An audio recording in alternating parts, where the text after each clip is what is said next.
Of you. तो आज के इस टॉपिक विशेष में हम जानेंगे कि डिफरेंस क्या है आपकी मॉनेटरी पॉलिसी और फिस्कल पॉलिसी में। मॉनेटरी पॉलिसी जहां तक आपके फंक्शन की बातें हैं तो हम बोलते हैं कि monetary policy is the function of central bank, that is reserve bank of India. उसकी डिफरेंस अगर हम आपके फिस्कल पॉलिसी से देखेंगे तो हमें ये मालूम होगा कि फिस्कल पॉलिसी एक फंक्शन है और ये फंक्शन आपके गवर्नमेंट ऑफ इंडिया की है जो मिनिस्ट्री ऑफ फिनांस के हवाले से चलता है। दूसरी बात आप जानें कि मॉनेटरी पॉलिसी में मनी सप्लाई को सबसे मेजर इंपॉर्टेंस दिया गया है कि मार्केट में जो मनी सप्लाई, जो लिक्विडिटी का फ्लो है वो सही ढंग से हो, जिस कारण से इन्फ्लेशन और रिसेशन या डिफ्लेशन पर कंट्रोल किया जा सके। आप अगर फिस्कल पॉलिसी को देखेंगे तो फिस्कल पॉलिसी में गवर्नमेंट के एक्सपेंडिचर और गवर्नमेंट के इनकम की बातें की जाती है। अगर फिस्कल पॉलिसी को दो वर्ड में समझना है तो हम इस तरीके से समझेंगे कि फिस्कल पॉलिसी में हम एक्सपेंस ऑफ गवर्नमेंट की बात करते हैं और फिर हम अर्निंग की बात करते हैं। देखिए, जैसे आप और हम अगर सैलरी ले रहे हैं तो पहले हम देखते हैं कि हमारी इनकम क्या है और उसके आधार पे हम अपने एक्सपेंडिचर को डिसाइड करते हैं कि हमारी एक्सपेंडिचर ये हो सकती है। बट गवर्नमेंट के कंडीशन में ये उल्टा है, पहले गवर्नमेंट अपने एक्सपेंडिचर को शो करती है। आप जब भी बजट देखेंगे तो आपको दिखता है कि फॉरकास्ट रेलवे में इतना एक्सपेंडिचर किया जाएगा, बैंक को इतना सपोर्ट किया जा रहा है, या आपके जो पीएसएल में है वो इतना सपोर्ट किया गया, नाबार्ड को इतना गया।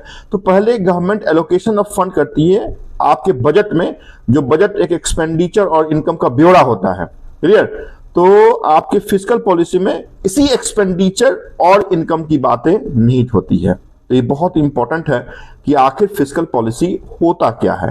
तो फिस्कल पॉलिसी को एक वर्ड में मैंने समझा दिया, based on the expenditure then the income of government of India. These are the function जिसमें हम टैक्सेशन की बात करते हैं, बजट की बात करते हैं, है ना।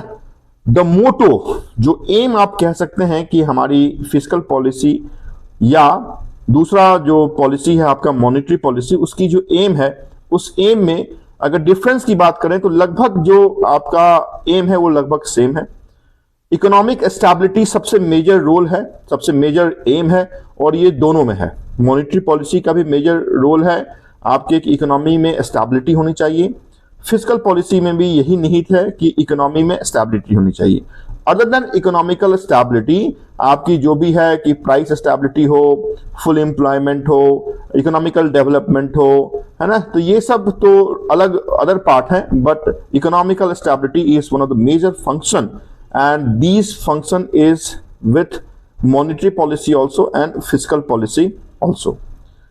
मॉनेटरी पॉलिसी में जो डिसीजन होता है वो आपके रेट्स के आधार पे होता है कि मार्केट में जो लिक्विडिटी का फ्लो है ना, मनी सप्लाई है, वो एक सही मात्रा में है, वो एक सही रेशियो में है, जिसके आधार पे जो आपकी एमपीसी कमिटी है, that is monetary policy committee, वो कमिटी आपके bank rate, repo rate, reverse repo rate, CRR और एसएलआर के रेशियो को देखती है कि हमें कितने परसेंटेज पे करना है।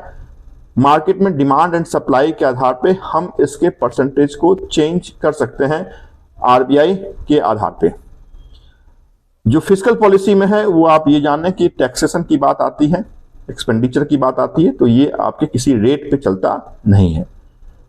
तो ये है आपके मॉनेटरी एंड फिस्कल पॉलिसी। इस टॉपिक विशेष में यही दो बातें हमने जाना है कि मॉनेटरी क्या है और फिस्कल क्या है। If you are new on the channel, do like, share and subscribe so that जो भी इंपॉर्टेंट वीडियो कंसेप्ट मैं बताऊं वो आप तक सही समझ पे और सही कंसेप्ट के साथ जरूर पहुंचे। Thank you so much.